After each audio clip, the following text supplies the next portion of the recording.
அனைவருக்கும் வணக்கம். இன்னைக்கு நாம பார்க்க போறது various mathematical forms of displacement. இதுல நமக்கு கிடைக்கிற ஒரு ஃபார்முலா யூஸ் பண்ணி ஒரு சம் போட போறோம். அதுதான் இன்னைக்கான ஐடியா. டிஸ்பிளேஸ்மெண்ட் கரண்ட் அப்படின்னா நமக்கு நல்லாவே தெரியும். ஐ போட்டு சஃபிக்ஸ்ல டி போட்டிருப்போம் எழுதும்போது.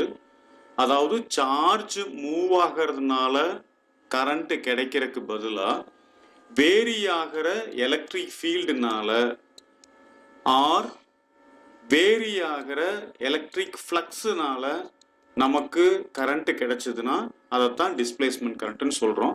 அதுக்கான ஃபார்முலா நம்ம ஆல்ரெடி பார்த்துருக்கோம். I suffix D equal to epsilon not D phi E by DT. இது டெரிவேஷன் போட்டு நம்ம ஆல்ரெடி கண்டுபிடிச்சிட்டோம். இதுக்கு முன்னாடி இதை பார்த்துட்டோம். இதை ஈக்குவேஷன் 1ன்னு வச்சுருக்கேன். இங்கே ஃபை சஃபிக்ஸ் இ அப்படிங்கிறது எலக்ட்ரிக் ஃப்ளக்ஸை இண்டிகேட் பண்ணுது. அது டைம் பேஸ் பண்ணி வேரி ஆகுது. அதனால டிஸ்பிளேஸ்மெண்ட் கரண்ட் நமக்கு கிடைச்சிருக்குது. ஸோ இது ஒரு ஃபார்மேட். இதில் எலக்ட்ரிக் ஃப்ளக்ஸ் இருக்கு பார்த்தீங்களா, அதுக்கான பேசிக் ஃபார்முலா நம்ம எலக்ட்ரோஸ்டாட்டிக்ஸில் என்ன பார்த்துருக்கோம் அப்படின்னா, integral at closed surface E vector dot BA vector அப்படின்னு பார்த்துருக்கோம். இந்த டாட்டை ரிமூவ் பண்ணால் காஸ் தீட்டா வரும். மேக்ஸிமம் வேல்யூ எடுக்கிறப்போ காஸ் தீட்டாவோட வேல்யூ 1ன்னு மாறிடுச்சுன்னு வச்சுக்கலாம்.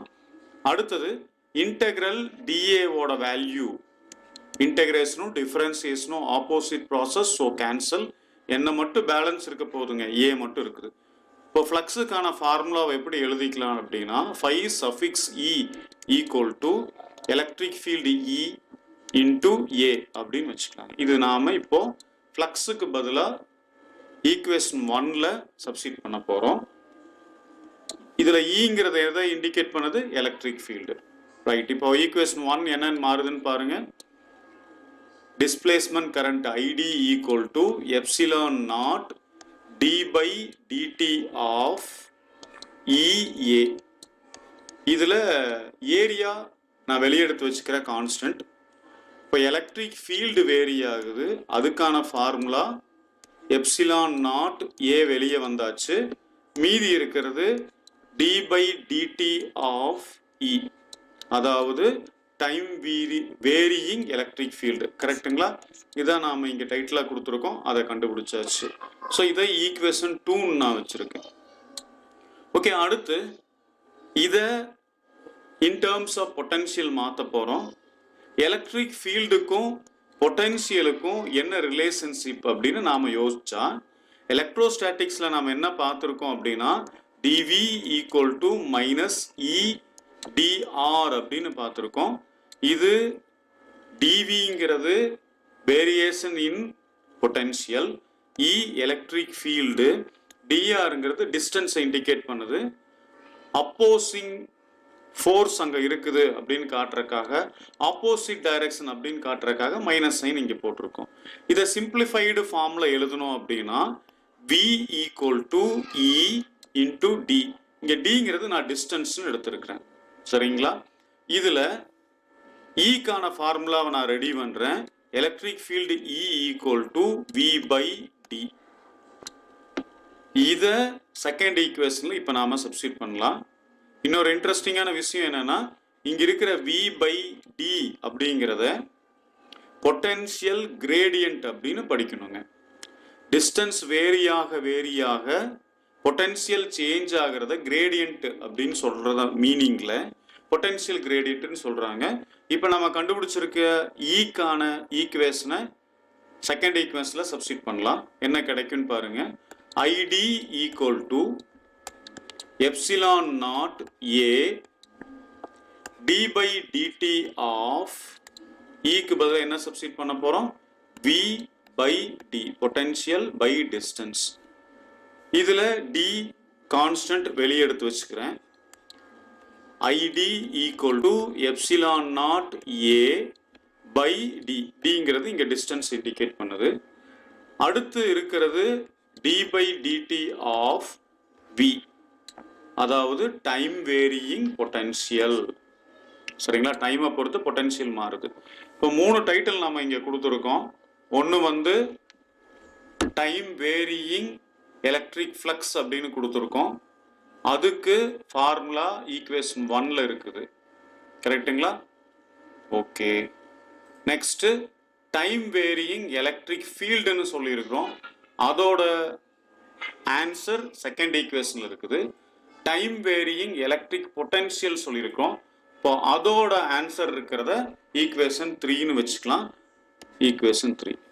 ஸோ 3 பிசிக்கல் குவான்டிட்டி இங்கே நம்ம டிஸ்பிளேஸ்மெண்ட் கரண்ட் கூட லிங்க் பண்ணி வச்சிருக்கோம். இனி இந்த தேர்டு ஃபார்முலா பேஸ் பண்ணி ஒரு சம் நாம பார்க்க போறோம். எக்ஸாம்பிள் சம் ஒரு வாட்டி படிச்சு பாருங்க. கொஸ்டின் parallel plate கெப்பாசிட்டர் ஒன்று ஒரு ஏசி சோர்ஸ் கூட கனெக்ட் பண்ணியிருக்காங்க. ஃபர்ஸ்ட் டேட்டாவை ஒரு லிஸ்ட் போட்டுக்கலாம். அவங்க கொடுத்துருக்கிற இன்ஃபர்மேஷன் 230 வோல்ட் கொடுத்துருக்காங்க. வோல்ட்டுங்கிறது பொட்டன்ஷியலோட யூனிட்டு, அதனால வீன்னு வச்சிருக்கேன். ஏசி சோர்ஸை பொறுத்த வரைக்கும் டிவைஸ்ல இண்டிகேட் பண்ணியிருக்கிறது ஆர்எம்எஸ் வேல்யூவா இருக்கும். அடுத்த இன்ஃபர்மேஷன் வந்து 50 ஹெர்ட்ஸ் கொடுத்துருக்காங்க. ஹெர்ட்ஸ் அப்படிங்கிறது யாரோட யூனிட் அப்படின்னு பார்த்தீங்கன்னா ஃப்ரீக்வன்சியோட யூனிட், தட் இஸ் நியூ. அடுத்த இன்ஃபர்மேஷன் அப்படியே படிச்சு பார்த்துட்டே வந்தா கொஸ்டின்ல separation distance between the plates of the capacitor எவ்வளோனா 1 mm டிஸ்டன்ஸ், அதனால ஸ்மால் டி வச்சுக்கிறோம். 1 mm. அடுத்து 20 சென்டிமீட்டர் ஸ்கொயர்னு ஒரு நம்பர் கொடுத்துருக்காங்க. மீட்டர் ஸ்கொயர் என்னவா இருக்கும்? ஏரியா ஏ. அடுத்து அவங்க கொடுத்துருக்க இன்னொரு நம்பர் டைம் கொடுத்துருக்காங்க, அதோட வேல்யூ 1 செகண்ட்.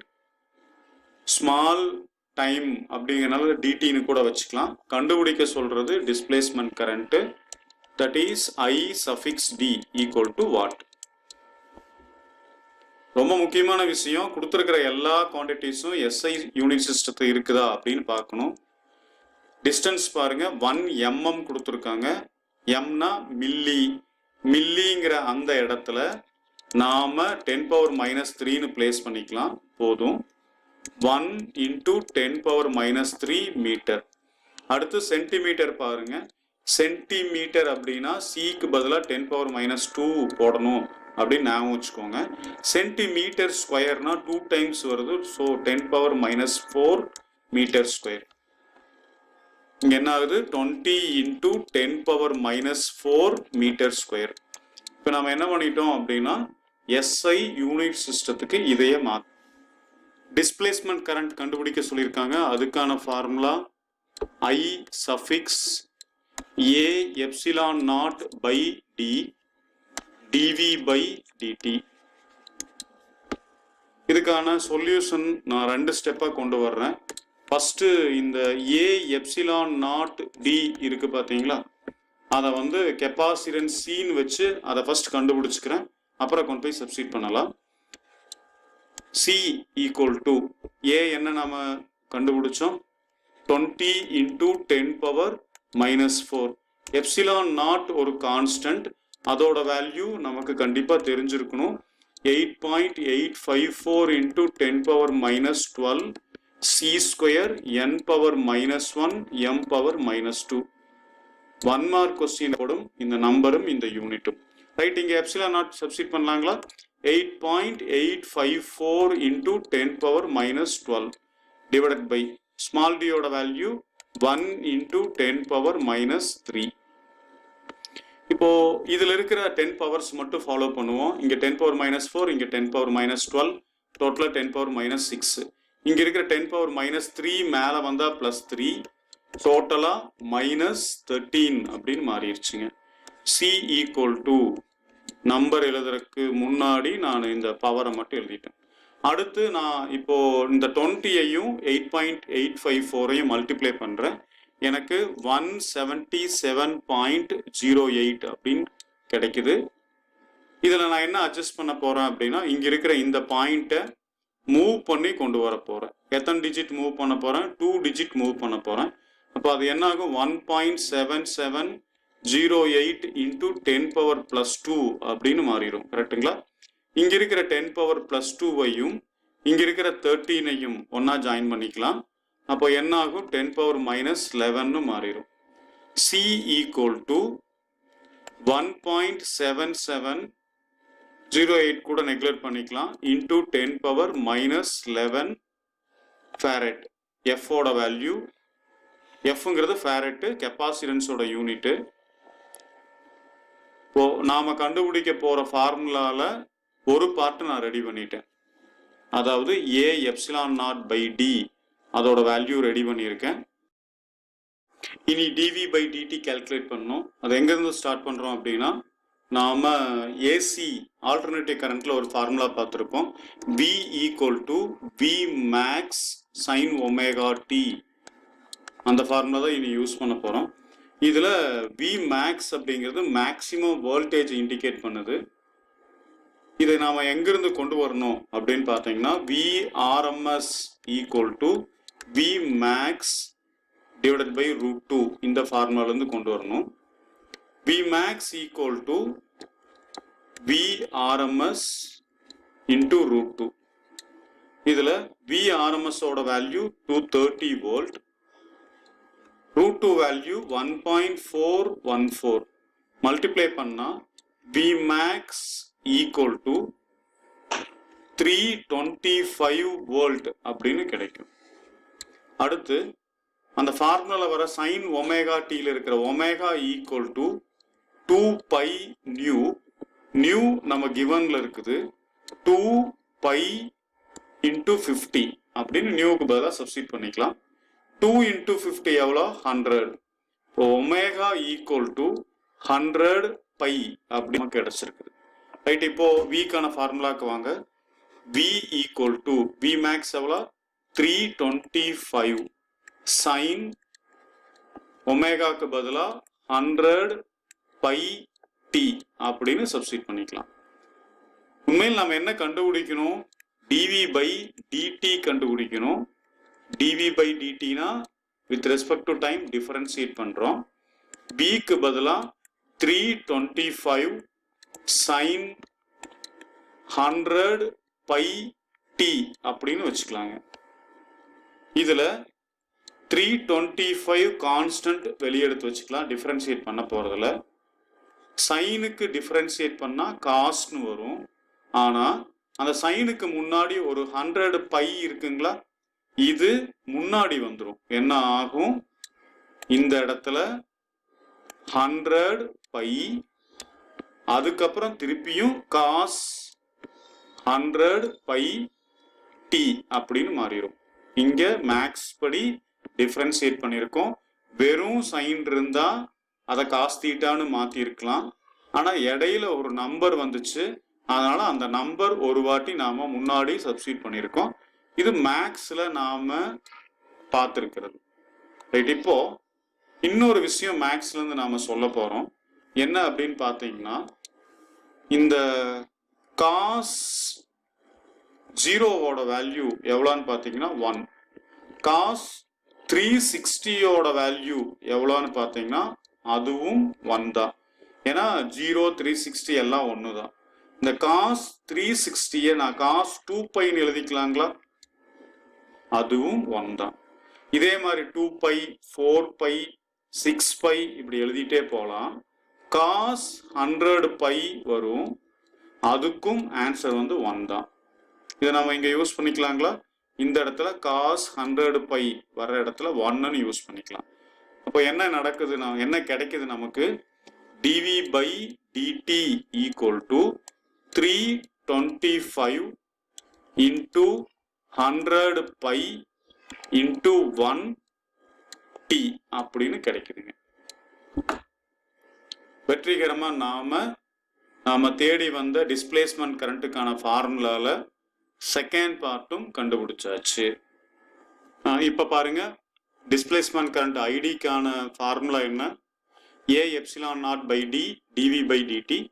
இந்த ரெண்டு இன்ஃபர்மேஷனும் நம்ம தனித்தனியாக கண்டுபிடிச்சி வச்சுருக்கோம். ரொம்ப பெருசாக பண்ணுறதுக்கு பதிலாக தனித்தனியாக கண்டுபிடிச்சி வச்சுருக்கோம். இப்போ எல்லாத்தையும் சப்ஸ்டிட் பண்ணலாம். ID equal to A epsilon not டிக்கு பதிலாக 1.77 into 10 power minus 11. DV by டிடிக்கு பதிலாக 325 இன்டூ 100 பை டி அப்படின்னு வச்சுருக்கோம். இங்கே டீயோட வேல்யூ வந்து 1 செகண்ட், பையோட வேல்யூ வந்து 3.14. அதையும் பிளேஸ் பண்ணிக்கலாம். இந்த 100 அப்படிங்கிறத நான் 10 ஸ்கொயர்னு வச்சுக்கிறேன். இதெல்லாம் மாற்றினா displacement current ID equal to 1.77 into 10⁻11 into 325 into 10 square into 3.14 into 1 அப்படின்னு எனக்கு கிடைக்குதுங்க. 10 பவர்ஸ் எல்லாம் ஒன்னா ஜாயின் பண்ணிக்கலாங்களா?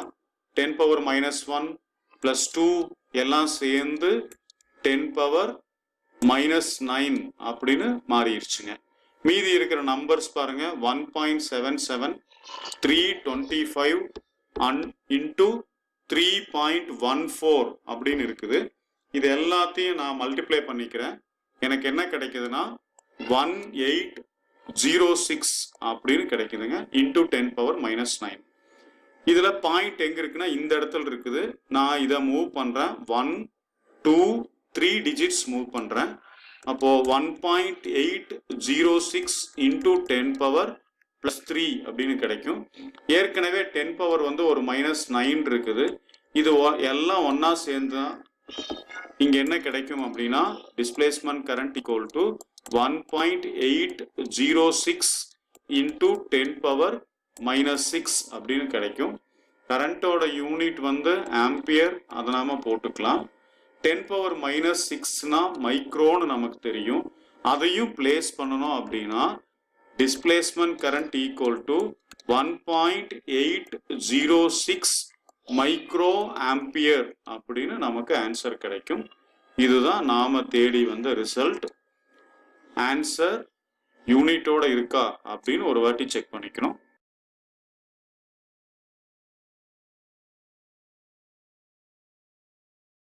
அனைவருக்கும் வணக்கம். இன்னைக்கு நாம பார்க்க போற தலைப்பு இடப்பெயர்ச்சி மின்னோட்டத்தினுடைய கணிதவியல் வடிவங்கள் அப்படின்னு பார்க்குறோம். இடப்பெயர்ச்சி மின்னோட்டம்னா நமக்கு என்னன்னு தெரியும். அதாவது எழுதும்போது I∪D அப்படின்னு எழுதுவோம். மின்னூட்டங்கள் நகர்வதன் காரணமாக உண்டாகிற மின்னோட்டம் இல்லாம மின்புலம் காலத்தை சார்ந்து மாறுவதால் இந்த இடப்பெயர்ச்சி மின்னோட்டம் உண்டாகுது. இதே மாதிரி மின்புல பாயம் காலத்தை சார்ந்து மாறுவதாலும் இந்த இடப்பெயர்ச்சி மின்னோட்டம் உண்டாகுது. இதெல்லாம் நம்ம ஏற்கனவே பேசிக்ல பார்த்தோம்.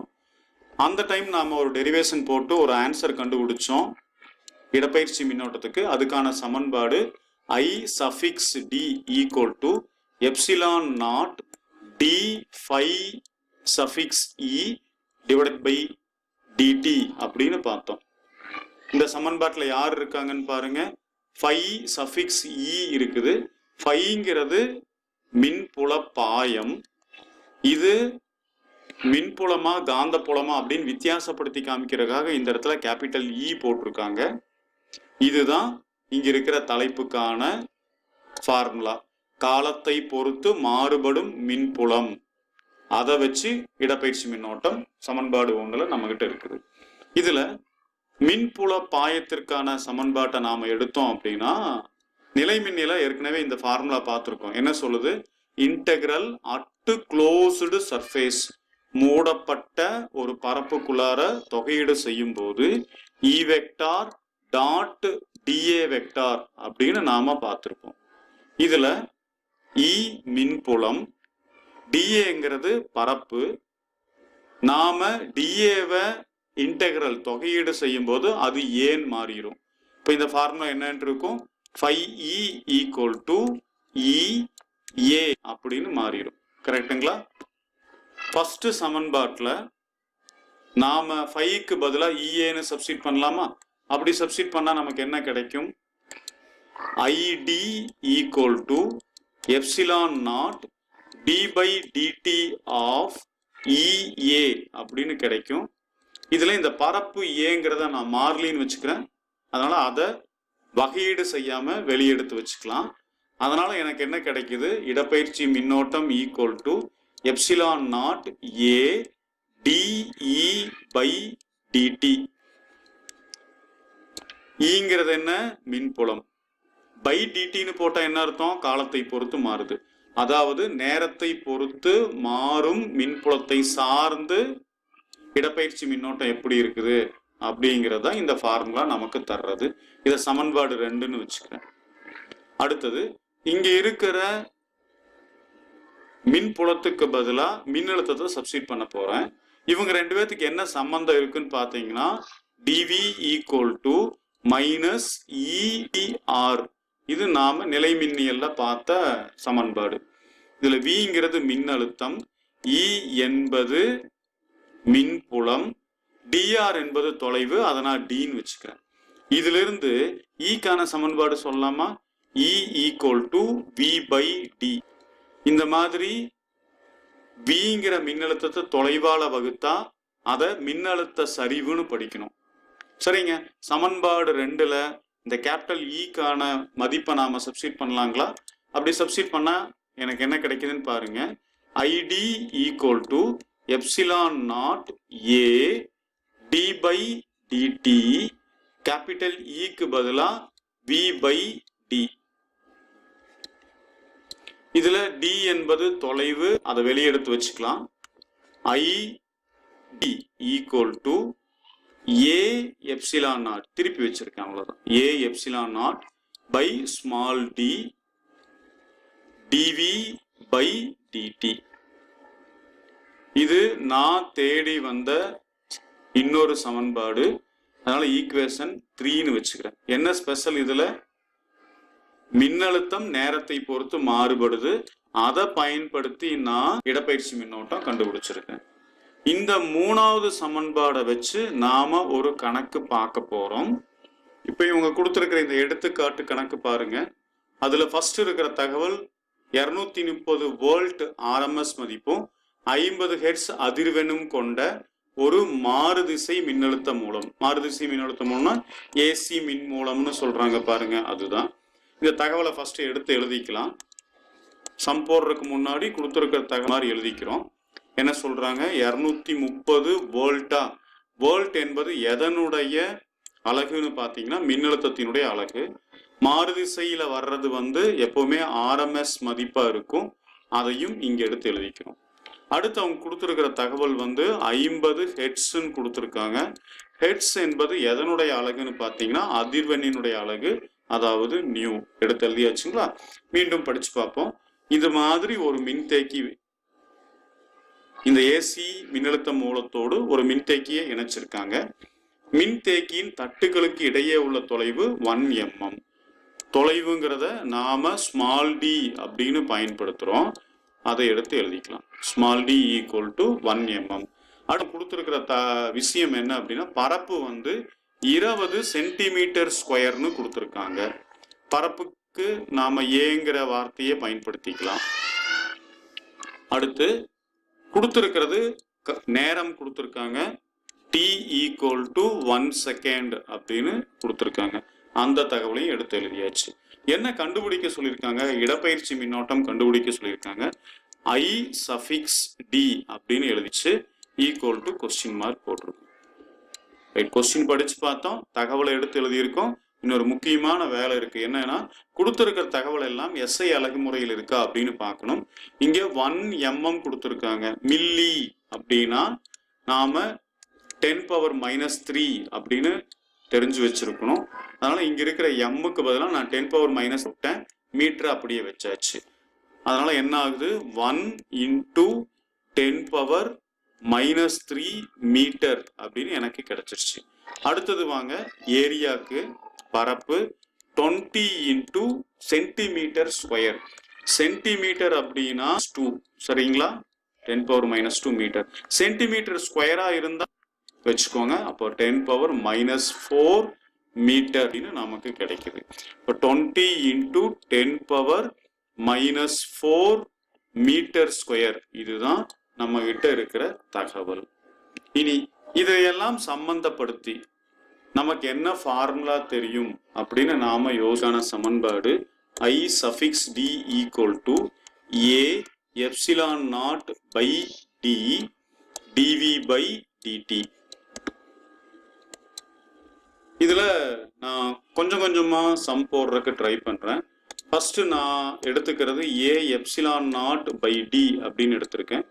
இதோட மதிப்பு யாருக்கு சமமா இருக்கும் அப்படின்னா அந்த மின்தேக்கியினுடைய மின்தேக்க திறனுக்கு சமமாக இருக்கும். இது நாம ஏற்கனவே படிச்ச விஷயம்தான். இதுக்கான மதிப்பு எடுத்து சப்ஸ்டிட் பண்ணலாங்களா? C ஈக்குவல் டு ஏக்கு பதிலா 20 into 10 power minus 4. Okay, epsilon not அப்படின்னா ஒரு மாறிலி விடுதிறன் அப்படின்னு படிச்சிருக்கோம். இதோட மதிப்பு 8.854 into 10 power minus 12 C square n power இதோட எண் மதிப்பையும் அலகையும் நாம தெரிஞ்சு வச்சிருக்கணும். இப்ப இந்த சம்ல எண் மதிப்பை மட்டும் சப்ஸ்டிட் பண்ணிக்கலாம். 8.854 into 10 power minus 12 divided by டிங்கிறது தொலைவு தானங்க. அதோட மதிப்பு நம்ம என்ன கண்டுபிடிச்சோம்? 1 இன்டூ 10 பவர் மைனஸ் 3 அப்படின்னு கண்டுபிடிச்சோம். இனி இத பெருக்கிறதுக்கு முன்னாடி நம்ம 10 பவர்ஸ் மட்டும் ஃபாலோ பண்ணிக்கலாம். 10 பவர் மைனஸ் 4 10 பவர் மைனஸ் 12 ரெண்டும் சேர்ந்து 10 பவர் மைனஸ் 16 மாறிடுச்சு.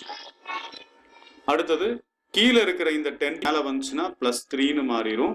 மொத்தமா 10 பவர் மைனஸ் 13 அப்படின்னு இருக்குங்க. சரிங்க, நம்பர் ரெண்டையும் நான் பெருக்கிக்கிறேன். அதாவது 20 இன்டூ 8.854 பெருக்குனா எனக்கு என்ன கிடைக்குதுன்னா 177.08 அப்படின்னு கிடைக்குது. 10 அடுக்கு எவ்வளவு இருந்துச்சுங்க? 10 பவர் மைனஸ் 13 அப்படின்னு இருந்துச்சு. இதுல இந்த 1708 இருக்குங்களா, அதை சின்னதா நான் அட்ஜஸ்ட் அப்படின்னு எழுதுறதுக்கு ட்ரை பண்றேன். இப்போ என்ன ஆகும்? 1.7708 இருக்கும். என்ன செஞ்சிருக்கோம்? இங்க இருக்கிற இந்த புள்ளிய 1 2 டிஜிட் நாம முன்னாடி நகர்த்தியிருக்கோம்.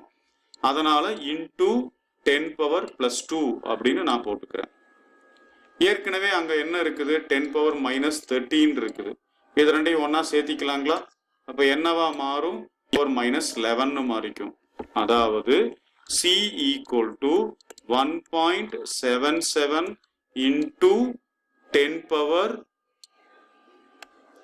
மைனஸ் 11 அப்படின்னு மாறிடுச்சு. இது எதோட மதிப்புங்க? நாம கண்டுபிடிச்ச A epsilon not by D அப்படிங்கிறது அதுக்கான இது. C அதுக்கான குறியீடு. Cனா மின் தேக்கு திறன், அதனுடைய அலகு வந்து ஃபேரட். ஸோ அதையும் போட்டு வச்சிருக்கேன். இப்போ எனக்கு ஒரு பார்ட் முடிஞ்சிருச்சுங்க. இனி நாம dV பை dtக்கு போகலாம். dV பை dt கண்டுபிடிக்க நான் எங்கிருந்து ஆரம்பிக்கிறேன் அப்படின்னா AC ஆல்டர்னேட்டிவ் கரண்ட் அந்த பகுதியில் நாம பார்த்த V ஈக்குவல் டு V பெருமம், அதாவது மேக்சிமம் சைன் ஒமேகா டி அப்படிங்கிற ஃபார்முலால இருந்து ஸ்டார்ட் பண்றோம். நம்ம மாறுதிசை மின்னோட்டம் அந்த பாடத்துல பார்த்துருக்கோம். இதுல V மேக்ஸ் எங்கிருந்து கொண்டு வருவோம் அப்படின்னா V RMS equal to V பெருமம், அதாவது மேக்சிமம் டிவைடட் பை √2 அப்படின்னு ஒரு ஃபார்முலா பார்த்துருப்போம். அங்கிருந்து கொண்டு வரணும். என்ன செய்யறோம்? V மேக்ஸ் எனக்கு வேணும்னா இந்த ரெண்டையும் பெருக்கிக்கலாம். ஸோ V RMS இன்டூ √2 அப்படின்னு இதுல நமக்கு தெரிஞ்ச மதிப்பெல்லாம் சப்ஸ்டிட் பண்ணா என்ன ஆகும்? V max equal to V RMS ஓட மதிப்பு எவ்வளோ? 230 வோல்ட்னு அவங்க கொடுத்துருக்காங்க. √2 ஓட வேல்யூ 1.414 அப்படின்னு இருக்குது. இந்த ரெண்டையும் பெருக்கிறப்போ எனக்கு கிடைக்கிற V மேக்ஸோட வேல்யூ 325 வோல்ட். இதே மாதிரி இன்னொரு விஷயமும் இதுல நமக்கு தேவை. என்னன்னா சைன் ஒமேகா வருது பாருங்க, அங்க வர்ற omega. Omega equal to 2 by nu. நியூவோட மதிப்பு 50ன்னு அவங்க கொடுத்துட்டாங்க. So omega equal to 2 by into 50. இந்த ரெண்டையும் 50ஐயும் பெருக்குனா என்னங்க வரும்? 100ன்னு வரும். அதனால எனக்கு என்ன கிடைக்குது? ஒமேகா ஈக்குவல் டு 100 பை அப்படின்னு கிடைக்குது. ரைட், இப்போ நம்ம கண்டுபிடிச்ச V மேக்ஸ் ஒமேகா இதை எடுத்து Vக்கான சமன்பாட்டில் சப்ஸ்டிட் பண்ணா என்ன ஆகும்? V ஈக்குவல் டு 325 சைன் ஒமேகாக்கு பதிலா 100 பை இன்டூ டி அப்படின்னு ஃபார்முலா கிடைக்குதுங்க. நெக்ஸ்ட் எனக்கு dV பை dt வேணும். எழுதியாச்சு.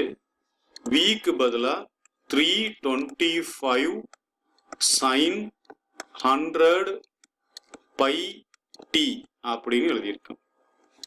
இப்போ காலத்தை சார்ந்து நாம இதை வகையீடு செய்ய போறோம். வகையீடு செய்யறப்போ 325ங்கிறது மாறிலி வெளியே எடுத்து வச்சுக்கலாம். மீதி இருக்கிறதுல சைன் அப்படிங்கிறத வகையீடு செஞ்சா டிஃபரன்சியேஷன் பண்ணா அது காஸ்ட்னு மாறிடும். காஸ் எழுதிக்கலாம். அது கூட இருக்கிற அந்த தீட்டாவோட வேல்யூ இருக்கு பாருங்க, அது நம்பர்ல இருக்கிறதுனால 100 பை அப்படின்னு இருக்கு பார்த்தீங்களா, இங்க எழுதுறதோடு மட்டும் இல்லாம முன்னாடியும் எழுதிக்கணும் அப்படிங்கிறது ஃபார்முலா. அதனால அதையும் எழுதிக்கிறோம். இந்த டி அப்படிங்கிறதையும் நான் எழுதிக்கிறேன். என்ன செஞ்சோம், 100 பை டி அப்படிங்கிறதுல டிஐ சார்ந்து நம்பரை மட்டும் எடுத்து முன்னாடி வச்சிருக்கோம். அது 100 பை. சைனை வகையீடு செஞ்சா அது காஸ்ட்னு மாறி இருக்குது. இப்போ நம்ம என்ன பண்ணியாச்சு, டிவி பை டிடியில் நாம செய்ய வேண்டிய வகையீடு வேலையை செஞ்சாச்சு. இதுல இந்த 100 பை இருக்கு பாருங்க, காஸ் 0வோட மதிப்பு என்னன்னா 1ன்னு நமக்கு தெரியும். காஸ் 360ஓட மதிப்பு என்னன்னு பாருங்க, அதுவும் 1 தான். ஏன்னா 0 அப்புறம் 360 எல்லாம் 1 தான். இதை ரேடியன்ல எழுதுனா நம்ம எப்படி எழுதலாம், காஸ் 2 பைன்னு எழுதலாம். அதுவும் 1 தான். எல்லாமே ஒரே இடத்த தான் குறிக்குது ஒரு முழு வட்டத்துல. இந்த பகுதி வந்து 0, 360, 2 பை எல்லாம் ஒரே மீனிங் தான்.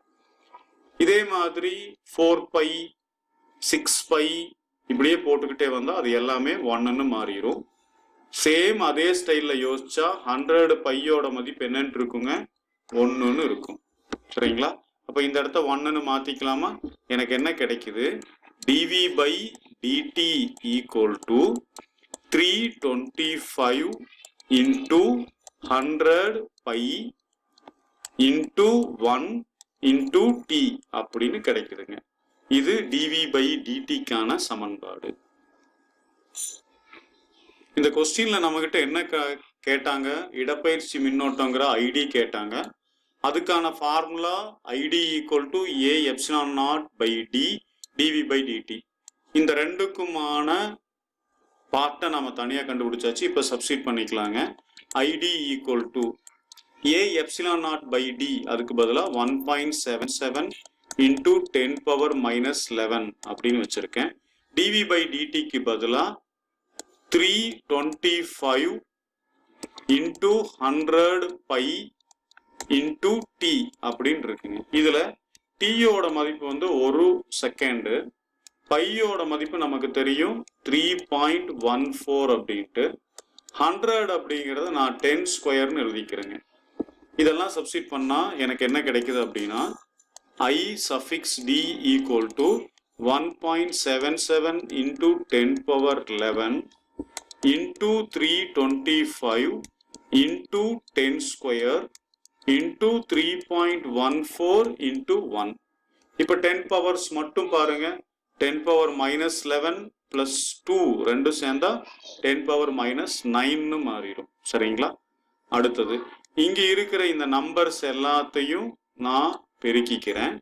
அப்படி பெருக்கும் போது எனக்கு என்ன கிடைக்குது அப்படின்னா, ஐடி ஈக்குவல் டு 1806 இன்டூ 10⁻⁻9 அப்படின்னு இருக்குது. இப்போ இந்த 1806 நம்பர் இருக்கு பாத்தீங்களா, அதுல பாயிண்ட் இங்க இருக்குதா, எத்தனை டிஜிட் நான் நகர்த்த போறேன், 1 2 3 டிஜிட் நகர்த்த போறேன். அப்போ அது என்னவா மாறும், 1.806 இன்டூ எத்தனை டிஜிட் நகர்த்தணுமோ அதை எழுதிக்கணும், 3 டிஜிட்ஸ். ஓகே, ஏற்கனவே அங்க 10 பவர் என்னன்னு இருக்கு, -9 இருக்குது. அப்ப 10 பவர் எல்லாம் மொத்தமா சேர்ந்து என்ன ஆயிக்கும், -6ன்னு மாறும். இடப்பெயர்ச்சி மின்னோட்டம் ஐடி ஈக்குவல் டு 1.806 இன்டூ 10⁻⁻6. நம்ம கண்டுபிடிச்சது மின்னோட்டம், அதுக்கான அலகு வந்து ஆம்பியர். 10⁻⁻6 நாம என்னன்னு படிப்போம், மைக்ரோன்னு படிப்போம். அதையும் சேர்த்து எழுதிக்கலாம். இடப்பெயர்ச்சி மின்னோட்டம் I suffix d equal to 1.806 micro ampere. இதுதாங்க நாம தேடி வந்த ஆன்சர். எண் மதிப்பு அலகு ரெண்டுமே ஆன்சர்ல இருக்கா அப்படின்னு செக் பண்ணிக்கணும். அப்பதான் ஃபுல் மார்க் கொடுப்பாங்க. இன்னைக்கு வீடியோ உங்களுக்கு உதவியா இருக்கும்னு நினைக்கிறேன். நன்றி.